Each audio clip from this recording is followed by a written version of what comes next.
Hey everybody, Edo here, and for this week's League video, I go back to indie lessons, and this time it was from my work at Atari. Now, Atari, and I was in QA, Atari QA, Atari is certainly not an indie company, but there were three things I learned at Atari that I have kept along with me my entire career. So after folding up TheorySoft, as you learned in my last video, I got a job as a contractor in QA at Atari. And this was a time, it was GT Interactive turned Atari, but we were QAing dozens and dozens of titles at a time, and it was some of the hardest work I did in my career just by hours. Anyway, lesson number one from working in QA, and it's such a fundamental, I wish everyone has this opportunity, is attention to detail and being clear. It's interesting. Again, when you're in a QA machine, 100 testers in a building, title after title after title, sort of, it's a very military-like process. There is all these steps in redlining and training you go through, and it's all about being able to communicate observed behavior and expected behavior. What exactly did you see? What exactly happened? What exactly were you doing? And what did you expect? But being able to communicate it extremely clearly. If in the main menu, the user XYZ, then, when, occasionally, frequently, every time, that detail and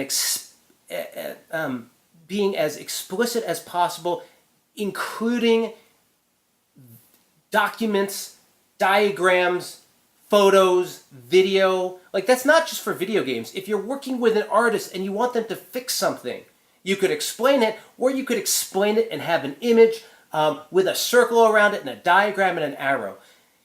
When you're bugging things and they're coming back and they're not fixed or not addressed, oftentimes, I don't know what percentage, but many times it's because you weren't clear enough. Oftentimes it's because the developer didn't do it, or they missed it, or it was a related thing, or they thought they fixed it, whatever. But there are lots of cases where if you're clear, you save everybody time. And that has been extended.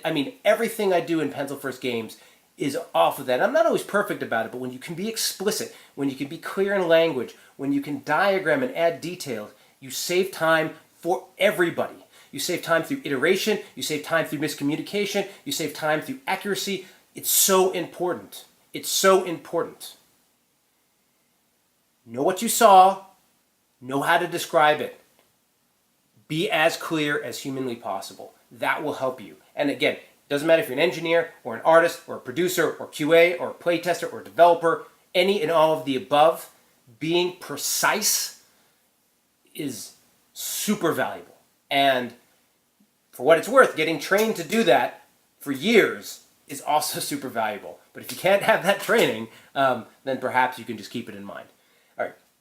Number two, totally different spectrum. Please and thank you. So I'm from the East Coast. I'm from New York. That's where I grew up. I was in QA in New York, and then I got transferred and traveled to QA in California. And guess what? People from New York and people from California are a little bit different. Not everyone, but there are some real cultural differences between the coasts. And I was moving up through QA. I was a tester and then associate lead and lead, etc. As I was working with more people and running more projects, one day I got called into my supervisor's office, which for what it's worth didn't happen all that often, and Chuck. And I was talking with Chuck, and he was going through some various things, but then he said, hey, and I wanted to talk to you because, we've gotten some feedback that you're a little bit rude, or people aren't comfortable with how you're managing or handling your team, etc. And so I was like, oh, really? I didn't know. And I was a little oblivious. I was younger then, but nevertheless, I was like, what do you mean? And, can you give me some examples? No one has brought it up to me. And he's like, well, when you ask somebody to do things, you'll say, hey, can you go test those levels or test those levels? You don't say, please, can you please go test those levels? And when somebody goes and gives it, and they finish something, you take it from them, you don't say, thank you for doing that work.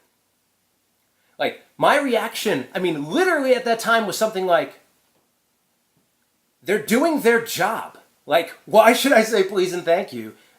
Moreover, Chuck, like, you don't say, I remember this like it happened, yes, this is like 15 years ago. You don't say please and thank you to me. When was the last time you said please or thank you to me? Right? Like, what are you talking about? And we bantered a little bit. And then he said,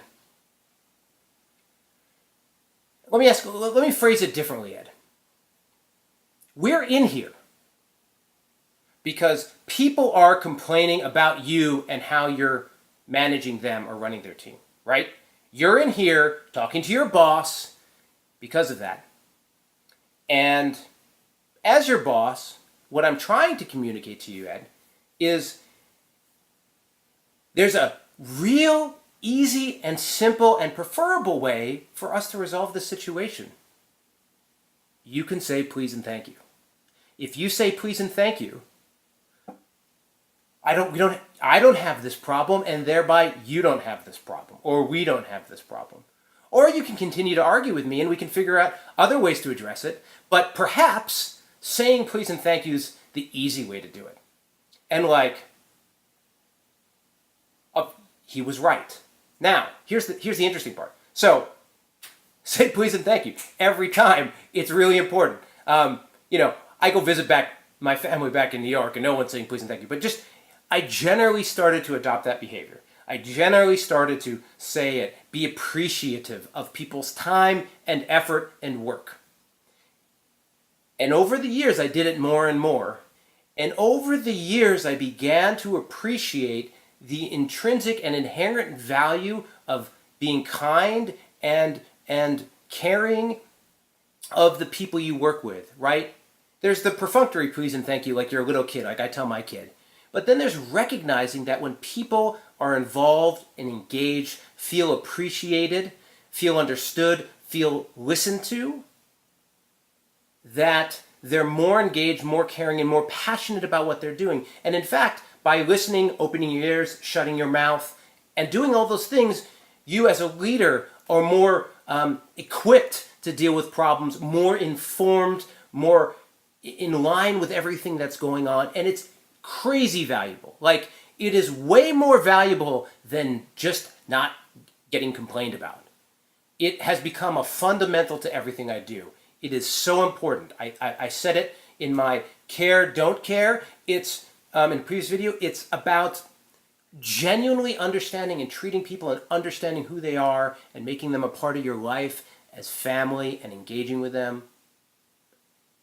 And then using that as a balance for it, right? And helping that make you a better person, make you a better leader, make you listen more. So it was this piece of feedback early in my career that not only had an impact immediately, but it also blossomed and grew into a broader understanding and appreciation of humanity, or some crazy thing. So that was a big one. Last takeaway.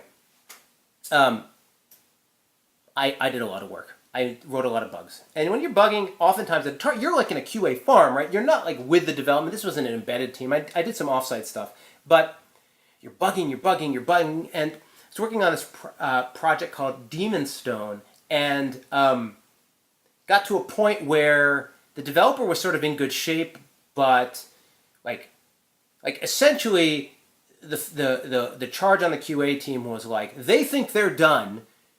They may be done. You better be sure they're done. So dig in, look in, and QA. And I had been QAing the project, but it was like really like looking at every single detail. And I was even doing things that were about, improving the look, feel. Like this part isn't as, that texture isn't as well done as that previous texture. like some of them were in sort of raise the bar ridiculous way. But working hard, you never get any emails or you're totally separated from development. You're just doing your job of test, and you're not associated with the team at all. There's some producer doing something, but you don't hear from anyone.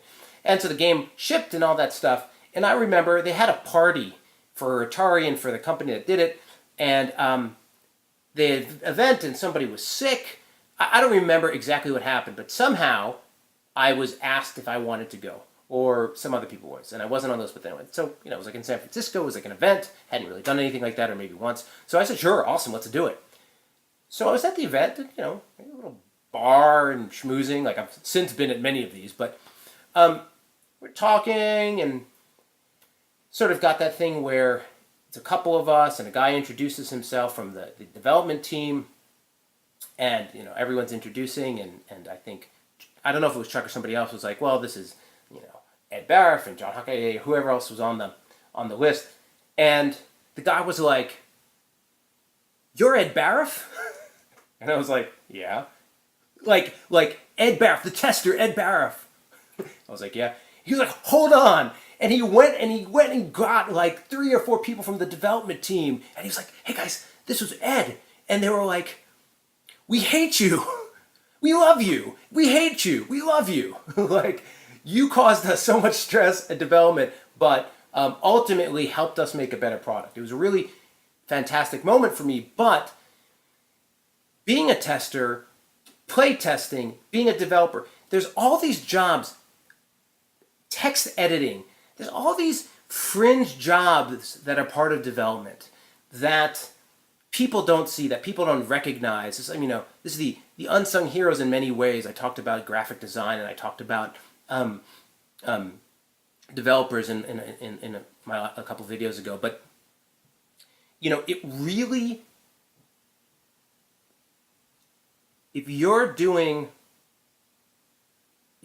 at the bottom, if you're doing that, the grindy job, the thankless job, it doesn't matter if it's thankless.